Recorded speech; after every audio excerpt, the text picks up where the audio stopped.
예, 안녕하세요. 당국대학교의 김관민입니다. 오늘은 3강 공공갈등의 현황에 대한 주제로 말씀을 드리도록 하겠습니다. 자, 원래 갈등이라는 것을 여러분들한테 좀 더 자세하게 말씀드리면 좋겠는데 좀 지루하잖아요, 이게. 그러니까 우리가 오히려 실제로 갈등에 대한 현황이라던가 또는 데이터를 보면서 말씀을 드리는 것이 여러분들이 그냥 텍스트로 보는 이해보다 높을 것 같아서 오늘 현황에 대한 부분을 말씀을 드려요. 자, 오늘 현황은 어디서 나왔냐면 당국대학교 분쟁해결연구센터라는 곳에서 공공갈등 데이터베이스를 구축을 하고 있습니다. 지금도 계속 구축을 하고 있고요. 그래서 거기서 나온 갈등 데이터베이스를 이제 중심으로 오늘 말씀을 드립니다. 근데 여러분들 저번 시간에도 말씀을 드렸죠. 갈등의 기준은 뭘까? 민원에서 갈등으로 넘어가는 기준은 뭘까? 그럼 이제 갈등도 마찬가지예요. 공공 갈등도 어디서 일반 갈등과 공공 갈등 어디서부터 공공 갈등으로 인정해야 되는 거야? 라는 부분이죠. 그리고 모든 갈등을 관리할 필요는 없어요. 공공 갈등도 마찬가지예요. 공공 갈등도 모든 걸 다 관리할 필요는 없어요. 여러분들 왜 사회 문제도 그렇잖아요. 사회 문제도 다 정부가 개입을 하나요? 아니죠. 정부가 개입하는 것도 있고 개입 안 하는 것도 있죠.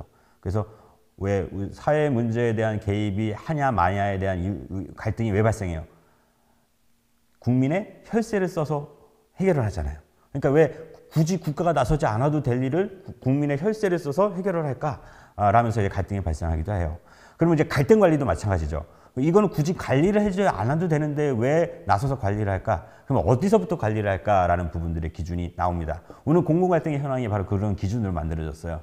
그러면 저희가 이제 당국대학교 분쟁해결센터라는 곳이 공공갈등을 어디 기준으로 현황에 넣었을까라는 부분들이 있는데 총 3가지 조건을 만들었습니다. 심의 집회라는 법적 기준을 가지고 첫 번째 조건은 연이면 500명 이상이 집단적 행동을 1회 이상 한 경우, 그 다음에 두 번째가 공중의 자유로운 접근 장소에서 100명 이상이 집단적 행동을 한 경우, 그 다음에 세 번째 조건이 이러한 모습들이 일주일 동안 지속된 경우.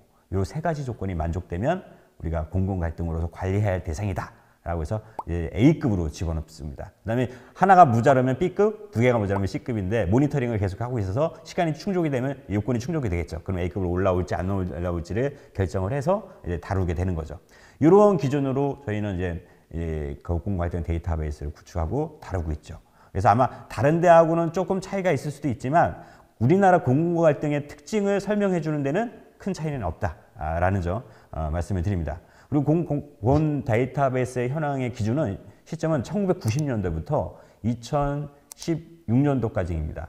근데 원래는 이제 2017년도도 있고 18년도도 있는데 갈등이라는 것들이 진행되는 것도 있잖아요. 그래서 좀 숙성이 돼야 돼요. 그러니까 이것들이 좀 마무리가 돼야 되는 기점.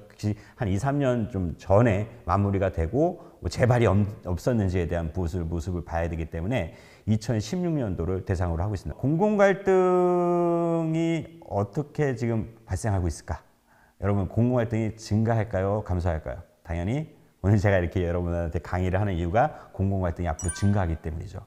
공공갈등 데이터베이스를 보면요, 이제 1990년도부터 2016년도까지 보면 이제 추세선이 점점 증가하는 모습을 보여요. 물론 이제 꾸불꾸불하면서 이제 올라갔다 내려갔다라는 모습은 보이지만 전체적으로 평균의 추세선은 갈등이 증가되고 있는 것으로 나타나고 있습니다.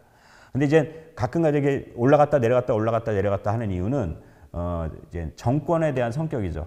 대통령이나 정부가 바뀌었을 경우에는 갈등이 한번 줄어들었다. 그 정부가 어떠한 핵심적인 역할, 핵심 주도적인 사업을 했을 때는 갈등이 한 번씩 증가하는 그러한 경향을 갖고 있으면서 약간의 꾸불꾸불되는 그런 모습을 보여요. 근데 이것을 평균 추세선으로 봤을 때는 갈등이 지속적으로 증가하고 있다는 것을 볼 수 있죠. 참고로 말씀드리면 평균 연 40건의 공공갈등이 발생하고 있고요. 그 다음에 매년 평균적으로 2건씩이 증가하고 있다는 모습을 나타내고 있어요.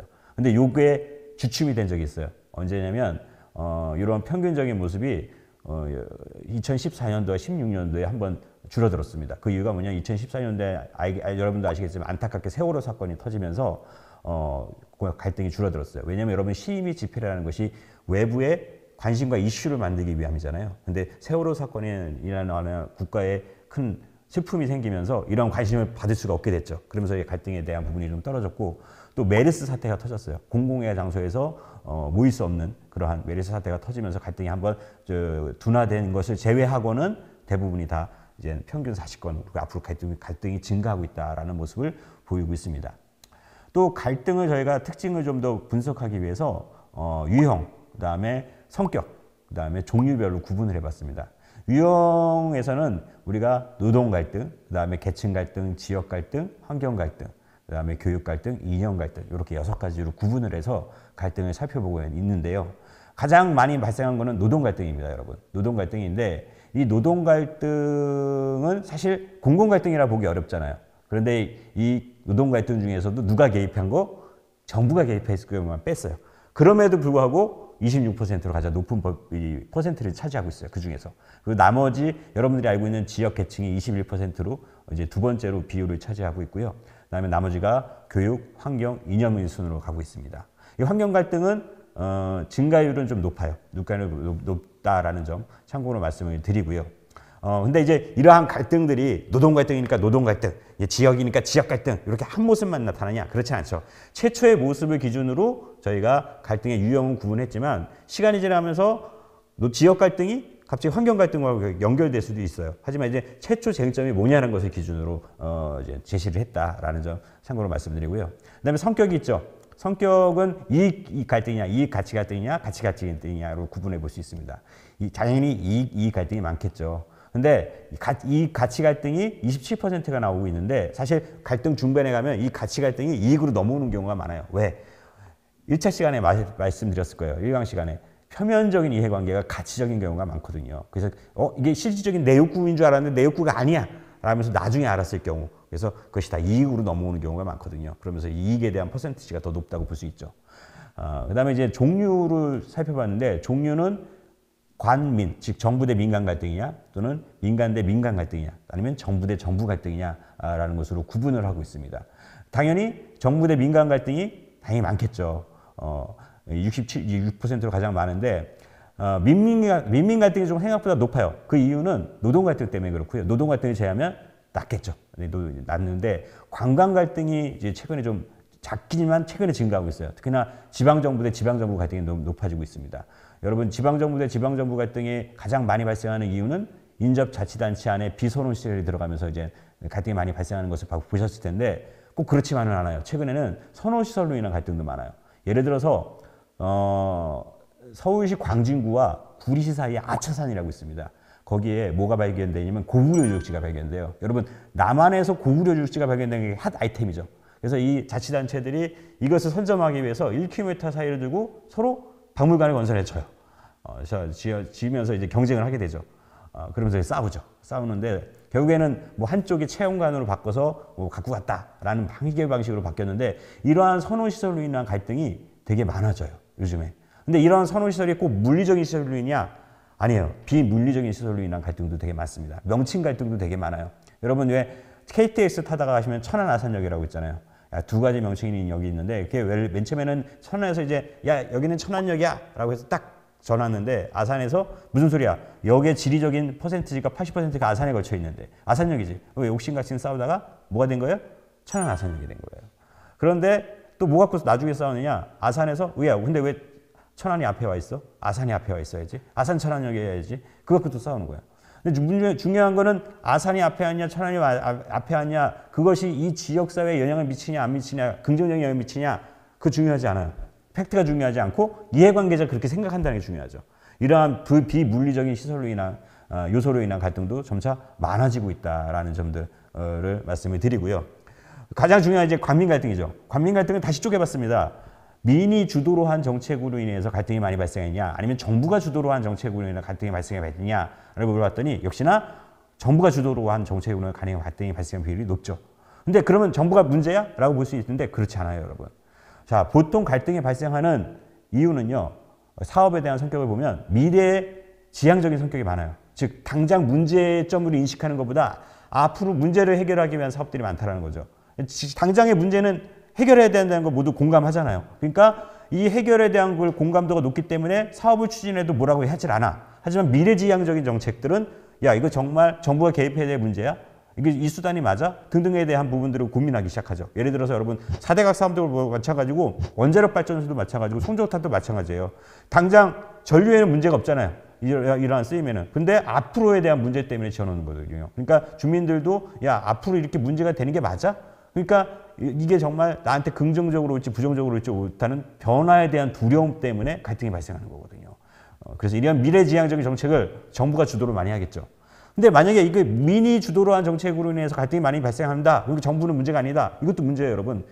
관이 주도로 한 정책으로 갈등이 많이 발생했다는 건 그만큼 정부가 열심히 일하고 있다는 거예요. 근데 민이 주도로 한 정책으로 갈등이 발생한다는 건 민이 불만을 많이 얘기한다는 거죠. 야, 정부가 이렇게 바꿔줘야 돼. 이게 난 피해를 봤어. 이런 것이 문제가 돼서 갈등이 발생한다는 거죠. 그렇기 때문에 관이 주도로 한 정책으로 인한 갈등이 많아지는 것은 한편으로 긍정적으로 볼 수 있다는 거죠. 자, 우리가 또 볼 수 있는 게 갈등의 종결 형태입니다. 갈등의 종결 형태인데 협상, 조정, 중재. 그러니까 우리가 대표적으로 이제 많이 들으셨으니까 대안정 방식으로 갈등을 해결한다라는 걸 들으셨을 텐데 이러한 방식이 있지만 또 일방적으로 해결한다. 행정집행, 법원 판결, 진압, 입법 등의 다양한 얘기를 들어보셨을 거예요. 이러한 것들이 이러한 일방적인 갈등들에 대한 비율을 합쳐보면 우리나라의 갈등은 대부분 다 일방적으로 여태까지 종결된 것이 많습니다. 여러분 지금 제 말 잘 들어보세요. 종결이라는 말씀을 드려요. 해결이 아닙니다, 여러분. 종결이라는 건 갈등을 끝났다는 거지 해결이 했다는 거 아니에요. 여러분 저번 시간에 해결에 대한 기준 좀 말씀드렸었죠. 즉 심리적으로 만족해야 되는 건데 여기에는 만족한 것도 있지만 일방적인 것은 만족하는 경우가 적겠죠. 근데 우리나라의 대부분은 만족하지 않고 일방적으로 종결된다는 것이 문제점이라는 거죠. 그래서 이러한 갈등의 요소들. 그래서 대안적이라는 부분들이 우리가 좀 더 사용돼야 되는 부분이 있다. 근데 무조건 대안적이라는 부분이 좋은 건 아니에요. 사실은 대안적인 부분이 거기에 맞게 잘 수 있게 고민도 해봐야 된다는 거죠. 우리가. 근데 이제 여태까지 일방적인 것만 했기 때문에 우리가 가능한 한 대안적인 방법도 한번 고민해보자. 라는 그래서 대안적인 방법으로 갈등을 해결해보자. 라는 그러한 차원에서 사용이 되고 있다. 라는 점을 참고로 말씀을 드립니다. 자, 오늘은 이제 공공갈등 데이터베이스를 보고 갈등에 대한 기본적인 설명을 해드렸고요. 다음 시간에도 마찬가지로 공공갈등의 현황을 좀 더 심도 있는 내용을 보면서 우리가 이해관계자에 대한 중요성이 데이터베이스에 나옵니다. 그 모습을 보면서 추가적으로 설명을 또 해드리도록 하겠습니다. 오늘 강의는 여기서 마치도록 하겠습니다. 감사합니다.